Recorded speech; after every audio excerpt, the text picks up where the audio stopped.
আপনি কি জানেন যে এন্টারপ্রেনার্সরা হ্যাপিনেসের উপর বেশি ফোকাস দেয় তারা 31% বেশি প্রোডাক্টিভ অ্যান্ড 3 টাইমস বেশি ক্রিয়েটিভ। হাই এভরিওয়ান, আসসালামু আলাইকুম। আজকে আমি আপনাদেরকে জানাবো the science of happiness. And আমি আপনাদেরকে আজকে কিছু জিনিস শেয়ার করবো, যেটা হচ্ছে অনেকে হয়তো বা আপনারা অনেকের থেকে শুনবেন যে হচ্ছে স্টে পজিটিভ, পজিটিভ থাকো বা হচ্ছে পজিটিভ চিন্তা করো, কিন্তু কীভাবে পজিটিভ থাকবেন এই জিনিসটা কিন্তু আমরা আসলে জানি না। অ্যান্ড এই জিনিসটা নিয়ে আজকে আমরা আমাদের ভিডিওতে ডিসকাস করবো। পাশাপাশি আমরা জানবো যে কীভাবে টাফ সিচুয়েশানে বা টাফ বিজনেসে আমরা কীভাবে পজিটিভভাবে চিন্তা করব বা এটা পজিটিভভাবে চিন্তা করলে কী হয়, সব কিছু A to Z আমরা জানার ট্রাই করব। তো চলুন শুরু করি। আমরা কিন্তু আমাদের ডেইলি লাইফে বিভিন্ন রকমের চ্যালেঞ্জ ফেস করি। এটা হয়তো আমাদের বিজনেস রিলেটেড, এটা হয়তো বা আমাদের ফাইন্যান্সিয়াল রিলেটেড, বা হয়তো বা আমাদের পার্সোনাল লাইফ রিলেটেড। হাজারো প্রবলেম আমরা ফেস করি। একটা প্রবলেম শেষ হলেই আরেকটা প্রবলেম আসবে, এরকমই কিন্তু আমাদের ডেইলি লাইফ চলে। কিন্তু সায়েন্টিফিক একটা রিসার্চ আছে যেখানে আপনি দেখতে পারবেন যে পজিটিভ থাকা আমাদের একটা নাইস ফিলিং দেয় না। পজিটিভ থাকা হয়তো বা আমাদের ভালোর জন্য বা হচ্ছে সবাই পজিটিভ থাকতে বলি তাই আমরা থাকি, বিষয়টা এরকম না। পজিটিভ থাকা কিন্তু আপনাকে অনেকভাবে অ্যাডভান্টেজ দেয়। এখন কীভাবে অ্যাডভান্টেজ দেয় এই জিনিসগুলো আমরা এখন জানবো। তো প্রথমে আমরা জানি হ্যাপিনেস জিনিসটা আসলে কী। অ্যান্ড হ্যাপিনেস যদি আমরা জানি, তাহলে যদি আমরা একটু সাইন্টিফিকলি এটার ডেফিনেশনটা জানার ট্রাই করি, তাহলে হ্যাপিনেস শুধু একটা নাইস ফিলিং না। হ্যাপিনেস শুধু একটা আমাদেরকে ভালো ফিল দেয় এরকম কিছু না। হ্যাপিনেস হচ্ছে আমরা যে কোনো কাজই করি না কেন এটার মধ্যে একটা মিনিং বা এটার মধ্যে একটা ফুলফিলমেন্ট বের করা। অ্যান্ড হ্যাপিনেস হচ্ছে it's all about living with purpose. তো হ্যাপিনেস হচ্ছে দুই রকম, একটা হচ্ছে হ্যান্ডোমনিক হ্যাপিনেস অ্যান্ড আরেকটা হচ্ছে ইউডোমনিক হ্যাপিনেস। তো প্রথমেই যদি আমরা জানি যে হ্যান্ডোমনিক হ্যাপিনেসটা আসলে কী। হ্যান্ডোমনিক হ্যাপিনেসটা হচ্ছে, ধরেন আমরা যদি একটা বিজনেস এক্সাম্পল দিয়ে বুঝি, সেটা হচ্ছে যে যখন ধরেন আমাদের বিজনেসে কোনো একটা সেলস আসলো বা একদিন হচ্ছে বেশি প্রফিট হলো, বেশি সেলস হলো, তখন যে আমরা একটা সেলিব্রেশন করি, হয়তো বা এটা একটা টেম্পোরারি একটা হ্যাপিনেস আসে। আমরা এটা যে কোনো হতে পারে আমাদের ডেইলি লাইফে বা হচ্ছে বিজনেস রিলেটেড। তো ওই জিনিসটাই হচ্ছে হ্যান্ডোমনিক হ্যাপিনেস। যখন হচ্ছে আমাদের একটা টেম্পোরারি হ্যাপিনেস আসে তখন হচ্ছে আমরা এটা সেলিব্রেশন করি, এটাই হচ্ছে হ্যান্ডোমনিক হ্যাপিনেস। অ্যান্ড আরেকটা হচ্ছে ইউডোমনিক হ্যাপিনেস। এটা কি? এটা হচ্ছে ধরেন একটা ডিপ সেন্স, যেটাকে আমরা বলে থাকি। ধরেন অনেকে দেখবেন যে অনেকের পজিটিভ কাজ করতে বা ভালো কাজ করতে অনেক বেশি ভালো লাগে, কিন্তু ও কিন্তু ইন রিটার্ন কিছু পায় না। ধরেন অনেক বিজনেসই হবে যে বেশি প্রফিট নেই, বাট এটা হচ্ছে মানুষের হেল্প হচ্ছে, মানুষের কিছু একটা উপকার হচ্ছে, তখন দেখবেন অনেকের এই জিনিসটা করতে ভালো লাগে। এটার কিন্তু কোনো টেম্পোরারি আসলে হ্যাপিনেস দেয় না, কিন্তু এটার যদি আপনি থিঙ্কিং করেন, ডিপ লেভেলে যদি থিঙ্কিং করেন, বা হচ্ছে এটা আপনার মনের ভিতরে একটা শান্তি দেয়, এটা হচ্ছে একটা ভিতর থেকে জিনিসটা আসে, এটাকে আমরা বলে থাকি ইউডোমনিক হ্যাপিনেস। তো আই হোপ আপনারা এই দুইটা জিনিস একদমই ক্লিয়ার। তো এখন আমরা জানি যে পজিটিভিটি কেন আসলে এত বেশি আমাদের পার্সোনাল লাইফে বা বিজনেসে এত বেশি ম্যাটার করে। তো এখন আমরা যদি একটা সায়েন্টিফিক রিসার্চ দেখি, যেটা শ্যান একার করেছিলেন, যেখানে আমরা জানতে পারি যে যখন আমরা একটা পজিটিভ মাইন্ডসেট বা আমরা পজিটিভ থাকি বা একটা পজিটিভ মাইন্ডসেট দিয়ে কোনো একটা কাজ শুরু করি, তখন আমাদের ব্রেইনটা শুধু একটা ভালো ফিলিং পায় না, একটা ভালো গুড ফিলিং পায় না, এটার পাশাপাশি আমাদের ব্রেইনটা আরও একটা হায়ার অ্যাবিলিটি পায়, যার কারণে আমরা একটা হায়ার গিয়ারে কাজ করতে পারি, আমরা বেশি কাজ করতে পারি।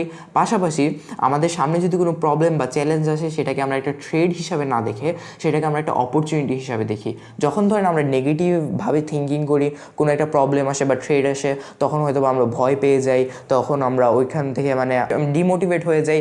পাশাপাশি কিন্তু আমাদের ওই কাজটার যে একটা মোমেন্টাম থাকে বা ওই কাজটার যে একটা স্পিরিট থাকে বা একটা কাজ করার যে একটা মোটিভেশন থাকে, সেটা কিন্তু চলে যায়। কিন্তু যখন আমাদের পজিটিভ মাইন্ডসেট থাকি, পজিটিভ থাকি, তখন কিন্তু যখন একটা প্রবলেম বা থ্রেট আসে, সেটাকে আমরা একটা অপরচুনিটি হিসাবে দেখি। অ্যান্ড আমাদের কিন্তু একটা ফাউন্ডেশন যেহেতু বিল্ড হয়ে যায় একটা পজিটিভ মাইন্ডসেট থাকলে, তো ওইটাকে আমরা ওভারকাম করে আমরা সামনে যেতে পারি। তো এখন আসেন যে আমরা এটাও বুঝলাম যে পজিটিভ থাকাটা কেন বেশি গুরুত্বপূর্ণ। এখন আমরা জানি যে আসলে আমরা পজিটিভ থাকবো কীভাবে, বা হচ্ছে আমরা এরকমভাবে এগুলো কী কী প্র্যাকটিস করলে আমরা আসলে পজিটিভ থাকতে পারবো বেশি। তো প্রথমেই আমরা কিন্তু মেডিটেশন করতে পারি, পাশাপাশি আমরা রেগুলার এক্সারসাইজ করতে পারি।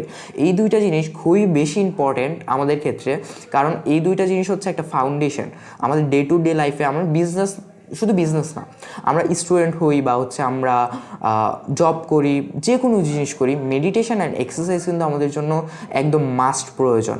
যেমন আপনি ডেলি খাবার খান, এটা অনেক বেশি প্রয়োজন, না হলে কিন্তু আপনি বাঁচবেন না।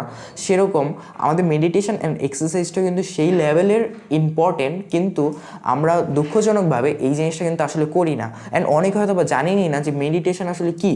তো আমি বলবো যে এখন হয়তো বা এক্সপ্লেন করাটা সম্ভব না, যেহেতু ভিডিওটা বড় হয়ে যাবে। আপনার ইউটিউব থেকে কিন্তু জেনে নিতে পারবেন মেডিটেশন কীভাবে করে, মেডিটেশন জিনিসটা কি। অ্যান্ড আই হোপ এক্সারসাইজ সম্পর্কে সবাই জানেন, শুধু আমাদের লেজিনেসের জন্য কিন্তু আমরা এক্সারসাইজ করি না। তো এই দুইটা জিনিস আমরা মাস্ট করব। পাশাপাশি আমরা সবাই জানি যে ঘুম আমাদের জন্য কতটা বেশি প্রয়োজন। আমরা সবাই ট্রাই করব 7 থেকে 8 ঘন্টা ঘুমানোর, তাহলে কিন্তু আমাদের ব্রেনটা আসলে ওইভাবে কাজ করতে পারবে, একটা এনার্জি পাবে আরও বেশি কাজ করার। পাশাপাশি কিন্তু আমাদের যদি আমরা একটা রেগুলার 7 থেকে 8 ঘন্টা ঘুম থাকে, ঘুমে থেকে ওঠার পর কিন্তু ওই পরের দিনটাও কিন্তু একটা ভালো যায়। আর ঘুম যদি ঠিক মতো না হয় তাহলে কিন্তু আমাদের ওই মাইন্ডটা ওইভাবে কাজ করে না, বা হচ্ছে আমাদের ইমোশনে কিন্তু আপনার একটু ডিফারেন্স দেখতে পারবে, যে তখন আমাদের কিছুই ভালো লাগে না, বা হচ্ছে সারাদিন একটু ঘুম ঘুম ঘুম ঘুম ভাব থাকে। তো এখন আসেন যেটা মোস্ট ইম্পর্টেন্ট, ঘুম, মেডিটেশন, এক্সারসাইজ এগুলো তো আমাদের মাস্ট লাগবেই। পাশাপাশি যে জিনিসটা আমাদের মাস্ট লাগবে সেটা হচ্ছে একটা growth mindset. And growth mindset বলতে কি বুঝি আমরা? গ্রোথ মাইন্ডসেট বলতে আমরা যেটা বুঝি, যেটা হচ্ছে, আমি যদি আপনাদের একটা এক্সাম্পল দিই, একটা রিসার্চ হয়েছিল, একটা আর্টিকেল আমরা জানতে পারি যে যারা ধরেন বেশি সাকসেস হয় বা যারা বেশি অ্যাচিভ করে তারা বেশি ফেলিয়ারকে ওভারকাম করে আসে। যারা বেশি ফেলিয়ার ফেস করে তারা হচ্ছে বেশি সাকসেস হয়। এখন এখানেও কথা আছে যে আমি হয়তো বা অনেকবার ফেল করেছি, আপনি হয়তো বলতে পারেন যে আমি হয়তো বা অনেকবার ফেল করেছি কিন্তু আমি তো সাকসেস হইনি, আমি তো অ্যাচিভ করিনি। কিন্তু এখানে আসে একটা বিষয় আছে যে ওদের মাইন্ডসেটটা কেমন থাকে। ওরা যদি কখনো ফেল হয় বা হচ্ছে ওরাও যদি কখনো এরকম কিছু একটা ফেস করে, তখন কিন্তু তারা আসলে এইভাবে দেখে না যে এটাই আসলে শেষ। তারা কি দেখে যে না, আমি যে সাকসেস হব, এই যে জার্নিটার মধ্যে আমি এক স্টেপ আপ হলাম। কারণ একটা কিছু না আপনি ফেল করলেন, কোনো একটা জিনিস আপনি ফেস করলেন, প্রতিটা জিনিসের ভিতরে একটা লার্নিং থাকে। এই লার্নিংটা যখন আপনি নেওয়ার পর কিন্তু আপনি ওই সেম আর থাকেন না, আপনি কিন্তু একটু লেভেল আপ করেন। তো এরকম ওরা এভাবেই থিঙ্কিং করে যে আমরা যদি ফেলিয়ারকে আমাদের হচ্ছে যে সাকসেসের জার্নিতে এটা লেভেল আপ করার একটা স্টেপ, এই স্টেপ যদি আমি পার না করি আমি কখনো ওই পর্যায়ে যেতে পারবো না। তো এই কারণে হচ্ছে আমাদের মূল আর্টিকেলটা থেকে এইটা যদি আমরা সামারাইজ করি তাহলে আমরা এটাই জানতে পারি যে যারা বেশি অ্যাচিভ করে তারা বেশি ফেল করে অ্যান্ড এটাকে আসলে ফেস করে আসে বেশিরভাগ, কিন্তু তাদের একটা মাইন্ডসেট থাকে এরকম না যে আমরা শেষ হয়ে যাব, এরকম যেটা হচ্ছে যে আমরা এখানে হচ্ছে আমাদের শেখার অনেক কিছু আছে অ্যান্ড এটাই হচ্ছে আমাদের একটা প্রসেস আমাদের সাকসেস হওয়ার জন্য। তো এই জিনিসটা কিন্তু আমরা এই আর্টিকেল থেকে জানতে পারি। অ্যান্ড গ্রোথ মাইন্ডসেটের জন্য কিন্তু আপনাকে আরও কিছু জিনিস লাগবে, সেটা হচ্ছে যে পজিটিভিটি অ্যান্ড নেগেটিভিটি। এখন এই জিনিসটা আমরা এখন আরও বেশি ইন ডিটেলে জানি যে পজিটিভিটি আসলে আর নেগেটিভিটি জিনিসটা কী। এখন দেখেন, যখন আপনার সাথে কোনো একটা খারাপ ইনসিডেন্ট হলো বা একটা খারাপ ঘটনা ঘটলো, তখন কিন্তু আপনি এই যে ঘটনাটা ঘটলো এটা কি ও বলেছে এটা যে খারাপ? এটা হয়তো বা আপনি আপনার যে সারাউন্ডিংস বা এনভায়রনমেন্টের যে নলেজগুলো ছিল ছোটোবেলা থেকে আপনি যে নলেজগুলো নিয়েছেন, যে লার্নিংগুলো নিয়েছেন, এটার উপর ভিত্তি করে কিন্তু আপনি ওই ইনসিডেন্টটাকে, ওই ঘটনাটাকে আপনি খারাপ বলছেন বা ওইটাকে ভালো বলছেন। এখন আপনার যে মাইন্ডে যা আছে ওইটার উপর নির্ভর করে আপনি জিনিসগুলো বলছেন। এখন একটা ঘটনা ঘটার পর আপনার কাছে দুইটা অপশন আছে, এটাকে আপনি পজিটিভ ট্যাগ দিবেন নাকি এটাকে নেগেটিভ ট্যাগ দেবেন, এটা আপ টু ইউ, এটা আপনার কাছে আছে। এখন হয়তো আপনারা বুঝতে পারবেন যে হচ্ছে যে আমরা ঘটনা ঘটলে কীভাবে এটাকে নেগেটিভ দেখি অ্যান্ড পজিটিভ দেখি। এটা টোটালি ডিপেন্ড করে আমার উপরে, আমার ব্রেনের যতটুকু নলেজ আছে বা আমাদের ব্রেনের যতটুকু ইনফরমেশন আছে ওইটা দিয়ে কিন্তু আমরা থিঙ্কিং করি।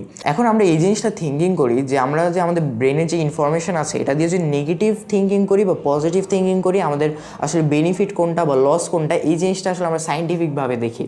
এখন দেখেন, আপনার কাছে যখন একটা ঘটনা ঘটে গেল, এটাকে আপনি নেগেটিভ চোখে দেখতে পারবেন। নেগেটিভভাবে চোখে দেখলে কী হবে?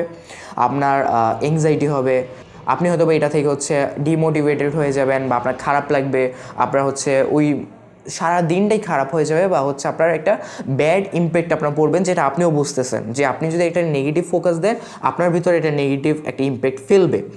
এখন আপনার কিন্তু যে নেগেটিভ ইম্প্যাক্ট ফেলে বা ব্যাড ইম্প্যাক্ট ফেলে কিন্তু আপনার কোনো লাভ নেই। আপনার যখন একটা ঘটনা হয়ে গেল এটাকে আপনি কোনো চেঞ্জও করতে পারবেন না, এটাকে কিছুই আপনি করতে পারবেন না। শুধু কী করতে পারবেন? এটা সলিউশন বের করতে পারবেন। এখন আপনি যদি সলিউশন বের করতে চান তাহলে কি আপনি নেগেটিভ থেকে সলিউশন বের করতে পারবেন? অবশ্যই না। কারণ আপনি যখন নেগেটিভ আছেন তখন আপনি আসলে সলিউশন দেখতেই পারবেন না। যেমন আমরা বলেছিলাম যে আপনি যদি নেগেটিভ থাকেন তাহলে আপনি প্রবলেমকে অপরচুনিটিভাবে দেখতে পারবেন না। সেম জিনিস আপনি যখন হচ্ছে একটা ঘটনাকে নেগেটিভভাবে দেখবেন, এটা সলিউশন সলিউশনটা আপনি দেখতে পারবেন না। তখন আপনাকে কী করা লাগবে? তখন আপনাকে পজিটিভভাবে থিঙ্কিং করা লাগবে। অ্যান্ড পজিটিভভাবে থিঙ্কিং করলে প্রথম জিনিস যেটা, আপনার একটা হ্যাপিয়ার আপনাকে ফিল দিবে অ্যান্ড আপনার কাছে ভালো লাগবে যে হচ্ছে আপনার নেগেটিভ ফিল করলে যে একটা ব্যাড ইম্প্যাক্ট পড়তো, এই ব্যাড ইম্প্যাক্ট এখন পড়বে না।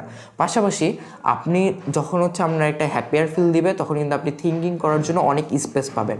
তখন কিন্তু আপনি এটা সলিউশনটা থিঙ্ক করতে পারবেন, সলিউশনটা নিয়ে চিন্তা করতে পারবেন অ্যান্ড সলিউশনটা বের করে আপনি কিন্তু এই প্রবলেমটা সলভ করতে পারবেন, বা যে ইনসিডেন্টটা হলো এটার ভিতরে যে প্রবলেম ছিল এটাকে সলভ করতে পারবেন। এখন আপনি নিজেই চিন্তা করেন যে আপনি যদি তখন একটা ঘটনা ঘটার পর এটাকে পজিটিভভাবে দেখেন, তাহলে আপনার কি বেনিফিট, আপনি নেগেটিভভাবে দেখলে আপনার কি বেনিফিট। আমি বলবো না যে আপনি পজিটিভ দেখেন বা নেগেটিভ দেখেন, আমার কাজ হচ্ছে আপনাকে এই জিনিসটা জানানো অ্যান্ড আমি আপনাকে পুরোটা সাইন্টিফিকভাবে ব্যাখ্যা দিলাম। এখন আপনার কোনটা করা উচিত এটা আই থিঙ্ক আপনি বুঝে গিয়েছেন যে আপনাকে পজিটিভ থাকাটা উচিত। যখন আপনি পজিটিভ থাকবেন তখন কিন্তু আসলে এটা মিন করে না যে আপনার সামনে কোনো একটা প্রবলেম আসলো অ্যান্ড প্রবলেমটাকে আপনি এইভাবে দেখবেন যে আপনার সামনে কোনো প্রবলেমই নেই বা প্রবলেম পৃথিবীতে এক্সিস্ট করে না, এইভাবে আসলে ওয়ার্ল্ডটাকে দেখবেন। বিষয়টা কিন্তু এটা না। বিষয়টা হচ্ছে যে পজিটিভিটি, যখন পজিটিভ আপনি থাকবেন, আপনার একটা রাইট মাইন্ডসেট থাকবে, আপনার একটা স্ট্রং ফাউন্ডেশন থাকবে, স্ট্রং একটা ব্যাকআপ থাকবে, তখন যে কোনো প্রবলেমে আসুক না কেন আপনি কিন্তু এটার বাউন্স ব্যাক করতে পারবেন। যে কোনো থ্রেট আসুক না কেন আপনি এটাকে বাউন্স ব্যাক করতে পারবেন, এটাকে একটা অপরচুনিটি হিসাবে দেখতে পারবেন। তো আই হোপ এই ভিডিওটা থেকে আপনারা আপনাদের বিজনেসকে আরও বেশি হেলদিয়ার অ্যান্ড হ্যাপিয়ার করতে পারবেন অ্যান্ড আপনাদের ডে টু ডে লাইফে যারা হয়তো বা বিজনেস করেন না, জব করেন বা স্টুডেন্ট, তারাও তাদের লাইফটাকে আরও বেশি হ্যাপিয়ার অ্যান্ড হেলদিয়ার করতে পারবেন। তো আপনাদের এই ভিডিওটা কেমন লাগলো আমাকে অবশ্যই কমেন্টে জানাবেন অ্যান্ড এই ভিডিওটা শেয়ার করে দিবেন, তাহলে অনেকেরই কিন্তু আরও বেশি হেল্প হবে। তো আপনাদের সাথে দেখা হবে অন্য কোনো ভিডিওতে। ততদিন পর্যন্ত ভালো থাকবেন, সুস্থ থাকবেন। আসসালামু আলাইকুম।